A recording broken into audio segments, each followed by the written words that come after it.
On Whitaker Street in the historic heart of Savannah, a small bakery sat in silence. The refrigerator hummed softly, its steady rhythm filling the empty room like a mechanical sigh. Behind the glass display, where there once had been rows of pastries, pies and frosted cakes, only a few lonely remnants remained. A pair of eclairs she hadn't had the heart to throw away, and a small tart that never found a home. Under the harsh fluorescent light, they looked almost mocking. Quiet reminders of how far her dream had fallen. Claire Bennett wiped the shelves with a vinegar cleaner that smelled sharp and sour, a scent far removed from the butter and sugar that used to define her days. Each stroke of the cloth felt heavier than the one before. She looked up at the chalkboard menu, once covered in playful handwriting that promised sweetness to anyone passing by. Now the chalk letters were faint and smudged, fading away like the dream itself. It had been 2 years since she'd opened the bakery. 2 years since she believed Savannah's locals and tourists would line up for her red velvet cupcakes, lemon bars, and pecan pies. She had imagined children with frosting on their lips and couples sharing slices beneath the moss-draped oaks outside. Instead, the shop had fallen quiet, broken only by the occasional beep of the card reader tallying a rare, small sale. The landlord's letters had grown more impatient with each month. The last one didn't even bother with pleasantries, just a blunt demand. The bank's emails were worse, bolded reminders, phrases like final notice that pressed down on her chest every time she opened her inbox. Suppliers had been kind at first, giving her extra time, but even kindness had its limits. Claire ran her fingers along the crack in the corner of the display glass, one she'd noticed the first week she opened. Back then it seemed trivial, a small chip from a delivery box. But over time, that fracture began to feel symbolic, spreading not just through the glass but through her confidence, a fault line that deepened month by month. She turned off the overhead lights, leaving only the warm glow from the kitchen. The stainless steel counters caught the soft reflection, turning from cold and clinical to something almost gentle.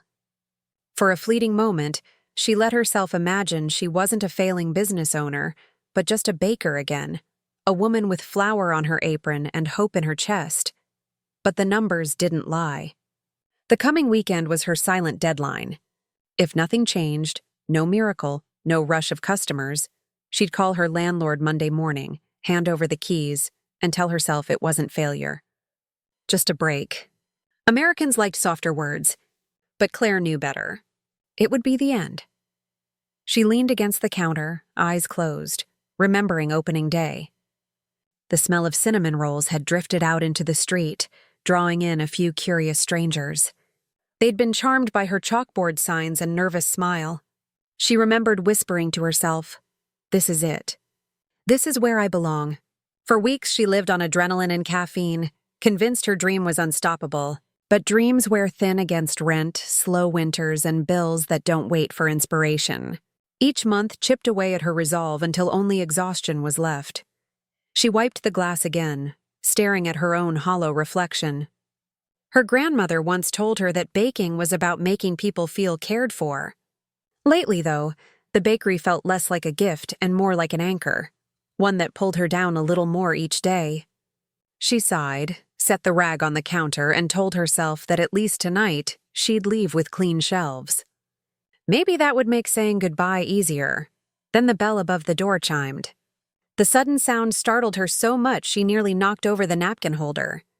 Customers at this hour were rare, almost non-existent. She turned quickly, expecting a lost tourist or someone wandering in from the street.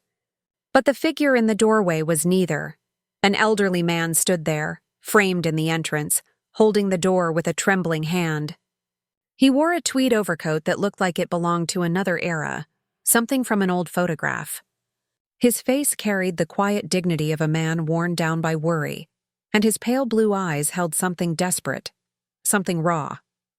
"Excuse me," he said, voice gravelly but urgent. "Are you still open?" Claire blinked, unsure how to answer. Technically, she wasn't. Technically, she hadn't been for hours. Yet something about the way he stood there, clutching the door frame as if his night depended on it, kept her from turning him away. "I'm sorry," she said gently, her tired voice stretching toward kindness. "We're just about closed." The man stepped inside, carefully shutting the door behind him. The bell jingled once more before falling silent. He took a handkerchief from his pocket and held it tightly as if it meant something. "My name's Thomas Montgomery," he said quickly. "Tomorrow's my wife's 80th birthday. We've been married 55 years and His voice faltered. He looked down, ashamed. "I forgot to order her cake." Claire's breath caught. He didn't stand there as a customer, but as a husband heavy with guilt. The weight of his words filled the empty room, pressing into the quiet that had haunted her for months. For the first time in a long while, Claire felt her heart beat not from stress or fear, but from compassion, for a stranger desperate for one last chance. Thomas stood in the warm light of the bakery, his weathered hand gripping the handkerchief like it anchored him to the moment. Claire saw not just the exhaustion of age in him, but the panic of someone who had realized too late he'd forgotten something irreplaceable.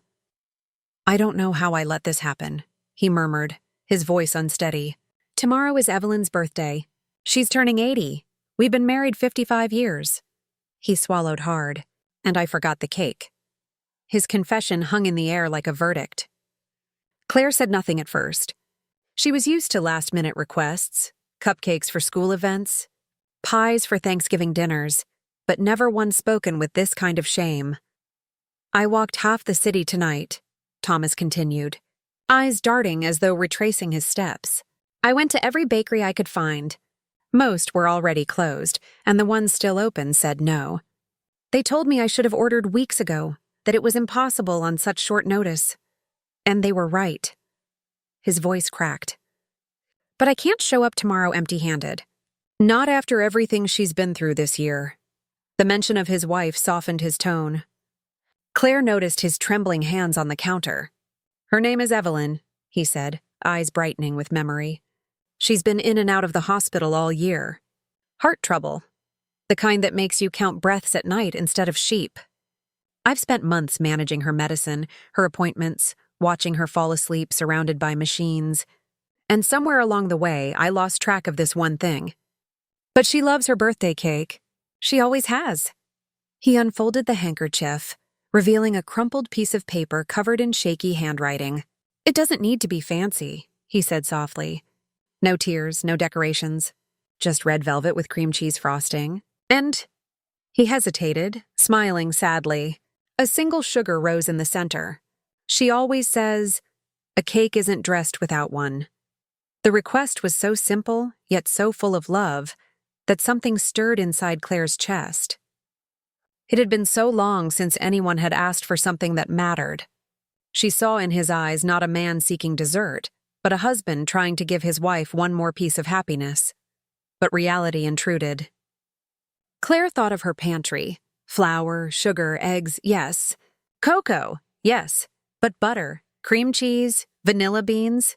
She had rationed what little she had left, as if saving them could stop what was coming. Her last block of cream cheese sat in the fridge, reserved for a cake she might never make. Her final 2 vanilla beans had been tucked away for months, labeled in her mind as "for something special." And now she found herself wondering, what else could special mean, if not this? Still, hesitation tugged at her. She had already promised herself she would close by Monday. Why take on more work now? More hours without sleep, more strain on ingredients she might never replace. Thomas seemed to read the conflict in her silence. He fumbled for his wallet, pulling it out with trembling hands. "Please," he said, voice cracking. "I'll pay whatever you ask. Tonight, right now. Just name the price." Claire shook her head slowly. "No," she said softly, surprised by the steadiness of her own voice. "If I make this cake, you'll pay me tomorrow. Only if it's what you hoped for." His eyes widened. Disbelief turned to relief, and for a moment he looked decades younger, as if a weight had been lifted from his shoulders. Then he let out a short, breathless laugh that sounded almost boyish. 10 o'clock, he said. 10 o'clock, Claire confirmed. "I'll be here at 9:55, he promised, still clutching the handkerchief. He lingered a moment, as if words of gratitude could never be enough. Finally, he reached across the counter and pressed her hand between both of his. "You don't know what this means." "Thank you." When the bell jingled and the door closed behind him, the silence in the bakery felt different. No longer empty, but expectant. Claire stood still, breathing deeply, a long exhale that seemed to clear the dust of despair from her lungs. She tightened the string of her apron and stepped into the kitchen. From the top shelf above the mixer, she brought down a worn, cloth-bound notebook. Its pages carried the faint scent of flour and sugar, the edges softened by years of use. Her grandmother's handwriting filled the lines, recipes in looping script, notes scrawled in the margins. "Don't rush the frosting. Patience is flavor." She flipped through until she found the familiar page, red velvet. The words felt like a promise. Her grandmother had always said, "A cake should whisper, not shout." Evelyn's request for a single rose made perfect sense now. It wasn't about grandeur. It was about love. Simple, sincere, and unspoken. Claire turned on the oven. The first low hum of heat filled the kitchen. She laid out her remaining ingredients. The cocoa powder she'd been saving, butter wrapped in wax paper, the 2 vanilla beans tucked away like treasure. Special occasion, she thought with a small, wry smile. This is exactly what Grandma would have called one. She pulled the bowls from the shelf, measured flour with care, and began the rhythm she knew best. Whisk, sift, fold, stir. The scent of cocoa rose in the air, rich, grounding. Outside, Savannah's streets grew quiet as the city slipped deeper into night. Inside, the little bakery stirred with life again. For the first time in months, Claire felt that spark, the purpose that had once driven her. This wasn't about rent, or bills, or numbers on a screen. It was about giving someone a reason to smile. The work carried her through the night. When morning came, she would hand that cake to Thomas Montgomery. And maybe, just maybe, this forgotten cake would mean more than either of them could imagine. The kitchen filled with the steady hum of the oven, the sound settling deep into Claire's bones. She tied her hair back, rolled up her sleeves, and set her grandmother's notebook beside her. The first line of the recipe seemed to speak directly to her. Measure with care. Don't rush the soul out of it. She sifted the flour slowly, letting the fine powder fall like snow into the bowl. Cocoa followed, earthy and dark, carrying the promise of something decadent. When she split open the vanilla bean, the scent burst out, sharp, sweet, and full of something she hadn't felt in months. Possibility. The mixer whirred to life, its rhythm steady and soothing, more like a heartbeat than a machine. The sound echoed through the empty bakery, blending with the refrigerator's quiet pulse and the faint creak of the old building. Time blurred. Crack an egg, fold the batter, scrape the sides. Each movement carried purpose, each motion heavy with memory. As the batter deepened into glossy crimson, Claire's mind drifted to childhood summers in her grandmother's kitchen in South Georgia. She remembered climbing onto a stool, chin barely above the counter, watching as her grandmother whisked cream in a chipped porcelain bowl. Lace curtains fluttered in the humid breeze, and sugar dust sparkled in the light. "A cake should whisper, not shout," her grandmother had said, tapping a wooden spoon against the rim. "If it whispers, people will lean in to listen." Claire smiled faintly as she poured the batter into pans lined with parchment. The oven door closed with a soft thud. Within minutes, the bittersweet scent of cocoa began to fill every corner of the bakery. She leaned against the counter, inhaling deeply, letting the fragrance wrap around her like warmth. It felt like home. The home she thought she'd lost when deadlines replaced joy and numbers replaced patience. The hours passed in gentle rhythm.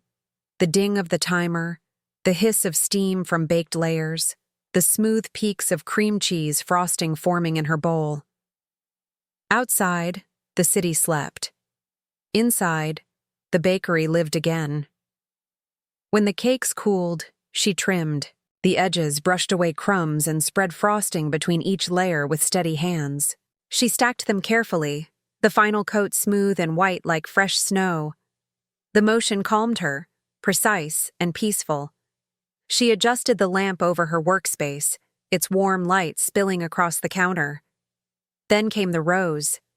In a small saucepan, sugar melted into clear syrup, then deepened to amber. Claire removed it just in time. Her grandmother's notes had warned, "Patience here, or you'll lose it." She shaped thin petals quickly, each one fragile as breath. Petal by petal, the rose bloomed under her fingers, delicate, luminous, almost alive. When she placed it atop the cake, the light caught it like glass. By dawn, Claire stood back and exhaled. Before her was not just a cake, but something sacred, a red velvet layered with cream cheese frosting, crowned by a sugar rose that whispered of love, memory, and devotion. The exhaustion she expected never came. Instead, there was quiet pride, peace even. She slid the cake into a white box, the kind she'd once saved for weddings that never happened. Tying the ribbon felt like sealing a prayer. The bakery was still, yet no longer empty. The silence held meaning now, expectation, hope. At 9:45, the bell above the door chimed softly. Thomas Montgomery stepped inside, his coat heavy in the morning light, his face pale with sleeplessness. When his eyes found the white box on the counter, he froze. Claire lifted the lid. Sunlight caught the sugar rose, making it glisten like dew. Thomas stared, breath hitching.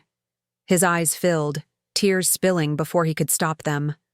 He reached across the counter, gripping her hand in both of his. This is her cake," he whispered. "It's the one she always loved. You don't know what you've done for me." Claire's throat tightened. She managed a small nod, unable to speak. In that moment, the debts, the landlord's letters, the bank's warnings, all faded away. What mattered was this man's gratitude and the joy waiting on his wife's face. Even if Sweet Moment closed forever, even if Monday brought its end, this night had been worth it. For the first time in a long while, Claire remembered why she became a baker. And for the first time in even longer, she believed her work still had meaning. Something vital was missing. At the center of the long dining table, where the heart of the celebration should have stood, there was only emptiness. No cake, no candles, no centerpiece to mark the milestone they had all gathered to honor. Guests glanced toward the vacant spot, then quickly looked away, as if pretending not to notice could somehow fill the space. Evelyn Montgomery sat at the head of the table, a silk shawl draped around her shoulders. Her silver hair had been carefully styled that morning, and a touch of rose lipstick brightened her face. She smiled warmly as her grandchildren handed her handmade cards and little bouquets from the garden. She laughed when one of the boys tried to sneak an extra roll, and she answered every question about her health with gentle patience. But her hands betrayed her. They trembled slightly when she lifted her glass, and behind her kind eyes lingered a quiet disappointment. For 55 years, her birthdays had followed the same tradition. A red velvet cake, cream cheese frosting, and a single sugar rose on top. It wasn't just dessert. It was memory, devotion, a ritual of love. That cake had always been her husband's way of saying, "I remember. I see you. You matter." And this year, the table was bare. Across the room, her granddaughter Caroline watched it all unfold. At 32, she was one of Savannah's most respected food critics, her reviews capable of making or breaking a restaurant. But tonight she wasn't a critic. She was simply a granddaughter watching her grandmother hide her hurt behind polite laughter. Earlier in the evening, she had leaned close to her grandfather, her voice barely above a whisper. "You forgot, didn't you?" Thomas's face had fallen, guilt deepening the lines around his tired eyes. "I tried, Caro," he said softly. "I swear I did. Every shop was closed or they turned me away. I failed her." His voice broke, and Caroline had looked away, unable to bear the pain etched across his face. Now, as the evening dragged on, she feared the moment was slipping. Beyond repair, that her grandmother would go to bed carrying a hollow ache instead of joy. But just as the room began to sink into that heavy quiet, the front door swung open. Thomas Montgomery stepped inside, breathless, his tweed coat dusted with the chill of the evening. In his arms, he carried a large white bakery box tied neatly with string. The room went silent. Conversations cut off mid-sentence, and even the children froze, sensing something had shifted. "I found it," Thomas said, his voice a mix of relief and pride. "We have a cake." He carried the box to the table and set it gently in the empty space. His fingers lingered on the lid, reverent. For a heartbeat, no one moved. Then, slowly, he untied the string and lifted the top. Gasps swept through the room. Inside sat a red velvet cake of stunning beauty, its cream cheese frosting smooth and flawless, white as fresh snow. At the center bloomed a single sugar rose, so delicate it looked freshly plucked from a morning garden. Its petals shimmered faintly, almost alive. Evelyn's hands flew to her face. "Oh, Thomas," she whispered, her voice trembling. "It's beautiful. The most beautiful cake I've ever seen." She reached for her husband's hand, and he covered hers gently, leaning close enough for only her to hear. "Happy birthday, my love." Applause broke out, hesitant at first, then growing until the whole room joined in. Laughter and cheer replaced the silence. The empty space at the center of the table had transformed into the heart of the night. Caroline stepped closer, drawn by habit and awe. She had spent years tasting Savannah's finest desserts, trained to spot even the smallest flaw. But as she studied the cake, the perfect layers, the smooth frosting, the artistry of the rose, her professional mask began to slip. She accepted a slice and took a bite.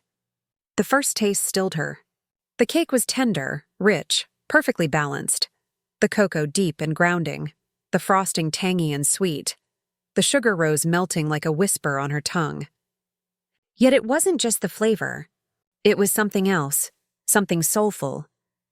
"This isn't just a cake," she said quietly, her voice carrying through the room.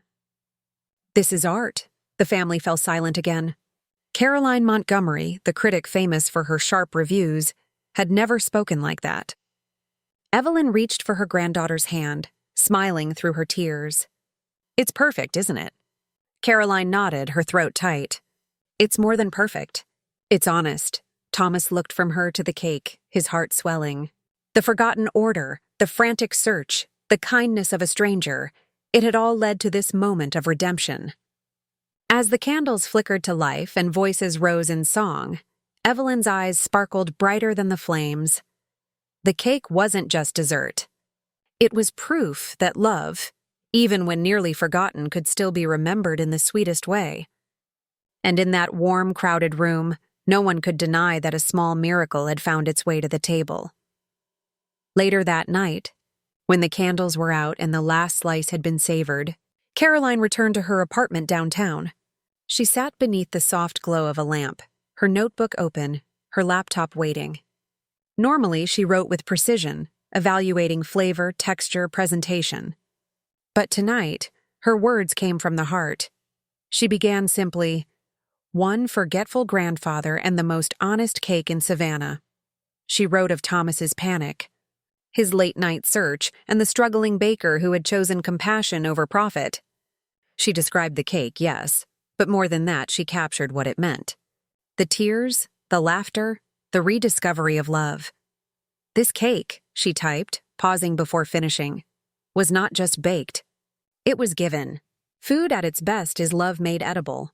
And when we lose bakers like Claire Bennett, we lose something far greater than a business. We lose a piece of what makes life meaningful. When Caroline pressed publish, she had no idea what would follow.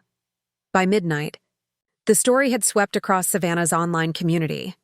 By dawn, it was everywhere, shared hundreds of times, captioned with lines like, "This made me cry," and support local bakers with soul. Comments poured in, people sharing memories of their own family traditions, their own moments when food had spoken louder than words. The next morning, Claire woke to the buzz of her phone. At first, she groaned, thinking it was another reminder from the bank. But when she blinked the sleep away, she saw dozens of missed calls, messages, and emails, cake orders, wedding inquiries, corporate requests, some from familiar names, others from strangers across the city. Heart-pounding, she opened her laptop. There, on Savannah's most read lifestyle site, was Caroline's article, its headline glowing, "One Forgetful Grandfather and the Most Honest Cake in Savannah." Beneath it was a photo of her sugar rose, luminous under the light. Claire read in stunned silence. Caroline hadn't just written about the cake. She had written about her. About that long night, the decision to keep baking, the belief that food should carry love. As Claire scrolled through the comments, she saw message after message. "Where is this bakery? I'll drive across town for a slice. I want her to bake my wedding cake." Others simply wrote, "This story made me believe in people again." She covered her mouth, overcome. Then the phone rang again. "Good morning," said a polite voice. "I'm calling from Magnolia Catering. We'd like to order for a corporate event, 50 guests." Before she could reply, another call came in. Then another. Notifications flooded her screen as strangers tagged her bakery online. Overnight, her small account had grown from hundreds of followers to thousands. She sat there, phone in hand, staring at the empty shelves that had once felt like symbols of failure. Yesterday, she'd been ready to close her doors. Today, the city had found her. For a long time, she simply sat in the sunlight, letting it warm her face, letting the truth settle in. She wasn't forgotten. She wasn't invisible. One single cake, born from love and desperation, had changed everything. And though the landlord's letter still waited unopened on the counter, Claire felt something stirring deep inside her chest. Something she hadn't felt in months. Hope. By the time the sun dipped beneath Savannah's moss-draped oaks, Claire Bennett was exhausted. The bakery had been full from morning to night, customers coming with printed copies of the article, others repeating the words they'd read online. The most honest cake in Savannah. She baked until her shelves were bare. Even the jar of old cookies by the register was empty. Now the shop was quiet again, but not the same kind of quiet as before. Boxes were stacked in corners, the sink overflowed with mixing bowls, and the air smelled of butter and sugar. Claire slipped off her flour-dusted apron and sank into a chair by the window. Her feet ached, her body heavy, but her heart was light. Just as she began to close her eyes, the bell over the door jingled softly. Startled, she looked up. "I'm sorry," she called out automatically, her voice tired but kind. "We're closed for the night." "That's all right," came a calm, familiar voice. "I didn't come for pastries." A tall woman stepped inside, her dark hair neatly pulled back. A long coat draped over her shoulders. Her eyes were sharp, observant, analytical, but softened by the hint of a smile. She extended her hand. "Caroline Montgomery." Claire froze. Recognition struck instantly. That name had been everywhere, on every headline, every message, every order. The critic, the granddaughter, the reason her phone hadn't stopped ringing since sunrise. Claire rose awkwardly, wiping her hands on her apron before shaking Caroline's hand. I don't even know what to say," she stammered. "Maybe start with thank you," Caroline teased gently, though her tone held no arrogance. Then she shook her head. "No, actually, I should be the one apologizing. I didn't realize my article would blow up the way it did. I'm the reason your day turned into a whirlwind." Claire let out a faint, dazed laugh.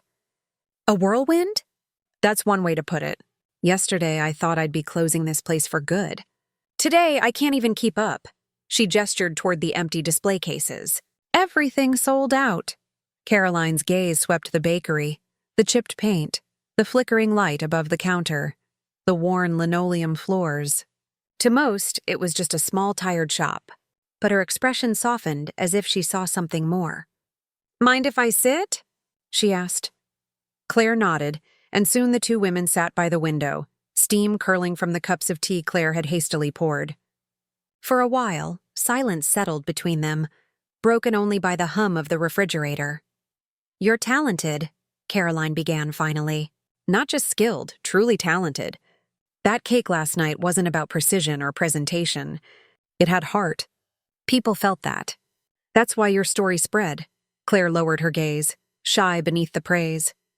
"I've always loved baking," she admitted. "But running a business? That's different. The bills, the marketing, the bookkeeping, I'm terrible at it. I never wanted to be a businesswoman. I just wanted to make cakes that meant something." Caroline leaned forward, her voice firm but kind. "That's exactly why you need help. If you keep doing this alone, you'll burn out. Orders will pile up, customers will get frustrated, and the soul behind your baking, the thing that makes it special, will fade." Claire's shoulders stiffened. The truth stung because she already felt it. Even after one overwhelming day, she could sense how easy it would be to lose herself in the chaos. Yet the thought of letting someone else take control terrified her. I can't turn this into a factory," she whispered. "That's not who I am." "I know," Caroline said softly, meeting her eyes. "And I don't want you to be. Listen, my goal isn't to strip away your soul. I want to protect it." The sincerity in her voice disarmed Claire. No one had ever spoken to her like that. Not the landlord, not the banker, not a single supplier. They all saw numbers. Caroline saw meaning. "What exactly are you suggesting?" Claire asked cautiously. "A partnership," Caroline replied. "I'll invest in the bakery. I'll handle the logistics, marketing, orders, scheduling, supplies, staff. You won't have to worry about any of that. All I ask is that you keep baking with the same honesty that made that cake what it was." Claire stared at her, stunned. The offer was almost too much to process. "Why?" she asked quietly. "Why would you do this for me?" "You don't even know me," Caroline smiled faintly. "Because I've been searching for something real. I've spent years reviewing restaurants that look perfect but feel hollow. Beautiful food with no soul. Your cake reminded me why I fell in love with food in the first place. I can't let that disappear. Savannah can't either." Silence hung between them, thick, full of possibility. Claire thought of her grandmother's notebook, of the cracked display glass, of the nights she'd wondered if any of this mattered. For the first time, the path before her didn't look like a dead end. Fear fluttered in her chest, but beneath it, something warmer began to stir. Hope. Slowly, she nodded. "All right," she said quietly, almost to herself. Then louder, "Yes, I'll do it." Caroline's smile widened. She extended her hand across the table, and Claire clasped it firmly. That handshake wasn't just a deal, it was the beginning of something new.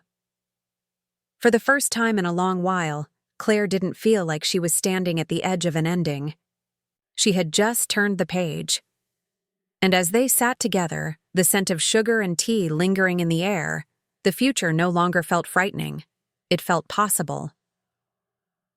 1 year later, the bakery on Whitaker Street looked nothing like the weary shop that had once hovered on the brink of closing. The name Sweet Moment now gleamed in polished gold above the doorway, the glass spotless, the old crack long gone. Each morning, as sunlight spilled through the moss-draped oaks, a line already stretched outside, locals, tourists, families, couples, all waiting patiently, some clutching printed copies of Caroline Montgomery's article. Inside, the air buzzed with life. Claire Bennett no longer worked alone.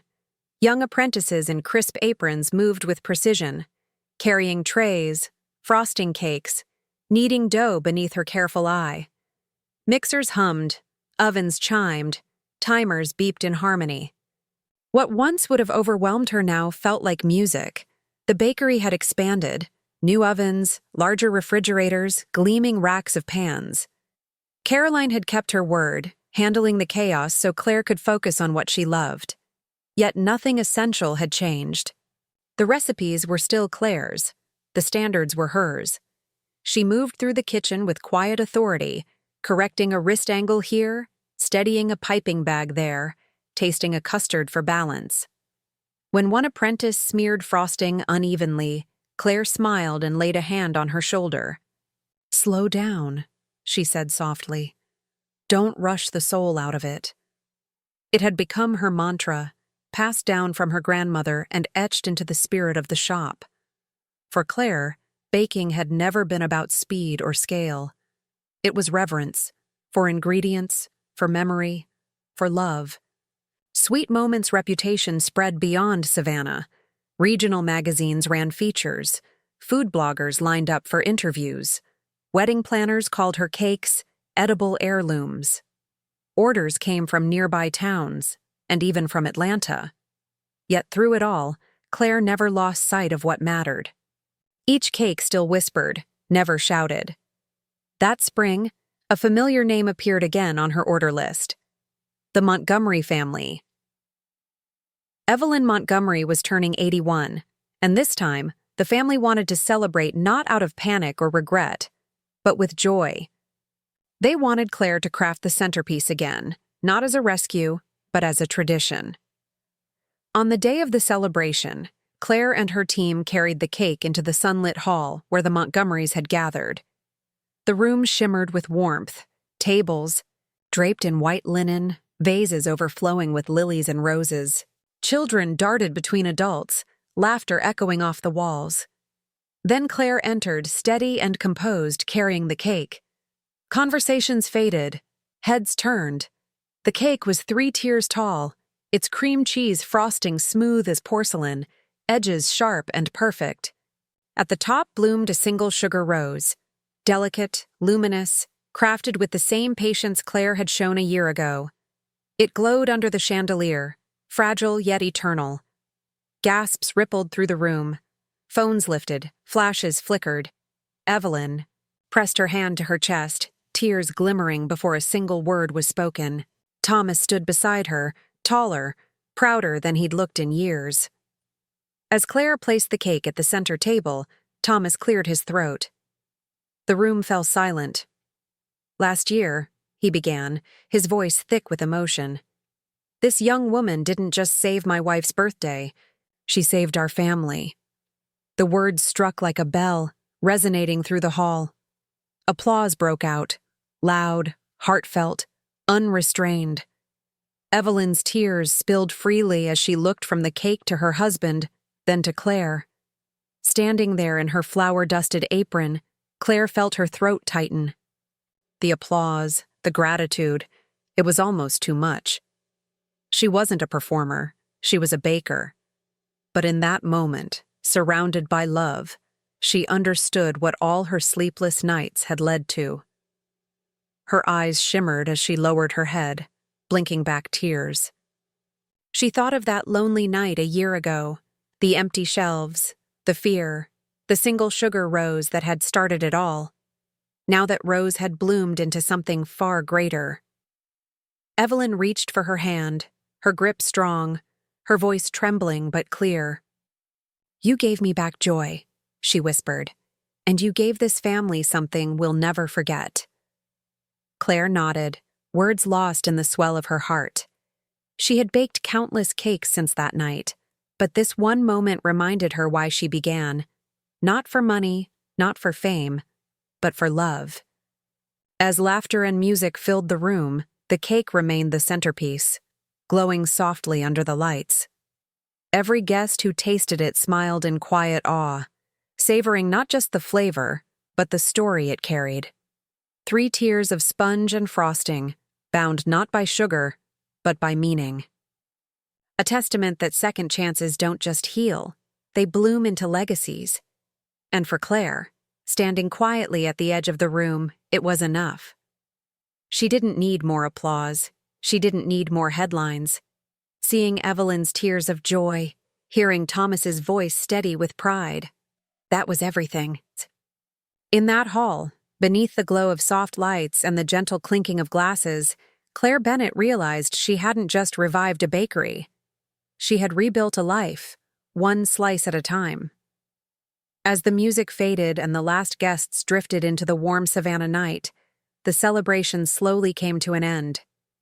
The three-tiered cake was now only crumbs and contented sighs, but its presence lingered, sweet and unforgettable. Evelyn Montgomery remained seated at the head of the table, her shawl draped loosely around her shoulders, her eyes shining brighter than they had in years. Claire began gathering her utensils, preparing to slip away quietly, when Evelyn reached for her hand. Her grip, though delicate, carried surprising strength. Claire stopped, startled, and looked down into the older woman's face. Evelyn's eyes, glistening with tears, met hers with unwavering clarity. "Your hands do miracles," she whispered, her voice low but certain, as if sharing a secret meant only for Claire. "Guard this gift. Don't ever let anyone take it from you." Claire's breath caught. For a moment she couldn't speak. She simply nodded, pressing Evelyn's hand gently, carrying the weight of those words deep into her heart. It was a blessing, a charge, and a promise all at once. When she finally stepped out into the night, the air was thick with the scent of magnolias, and the quiet hum of Savannah surrounded her. She walked slowly back toward her bakery, her mind replaying the journey that had brought her here. The landlord's letters, the bank notices, the lonely nights spent in an empty shop. Those moments had almost convinced her that the dream was gone. But standing in that hall tonight, hearing Thomas's voice, feeling Evelyn's hand in hers, she understood something profound. Dreams don't die. They wait, patiently, for faith, for courage, for a second chance to be reborn. The following week, Sweet Moment was busier than ever. The story of Evelyn's birthday spread further, adding another chapter to the legend Caroline's article had begun. People no longer came just for pastries. They came for the story, for the soul they believed was baked into every crumb. One evening, after the last customer had left and the apprentices had wiped the counters clean, Claire sat across from Caroline in the softly lit bakery. The shop glowed warmly, the air still thick with the scent of vanilla and sugar. Caroline lifted her teacup, studying Claire with a quiet smile. "You realize what you've built, don't you?" Claire laughed softly, shaking her head. "I didn't build this alone. You pushed me. You believed in me when I didn't." Caroline smiled. "All I did was hold up a mirror. You were always this. You just needed the world to see it." Through the front windows, the two women watched as silhouettes gathered outside. Some leaned against lampposts, chatting softly, while others peered inside, eager for the morning to come. It wasn't even dawn yet, but they were already waiting. Sweet Moment had become more than a bakery. It had become a destination. Claire leaned back, taking it all in. The neon sign above the door cast a warm glow over the faces waiting outside. A year ago, those same windows had reflected only emptiness. Now they reflected community, hope, and proof that her grandmother had been right all along. A cake should whisper, not shout.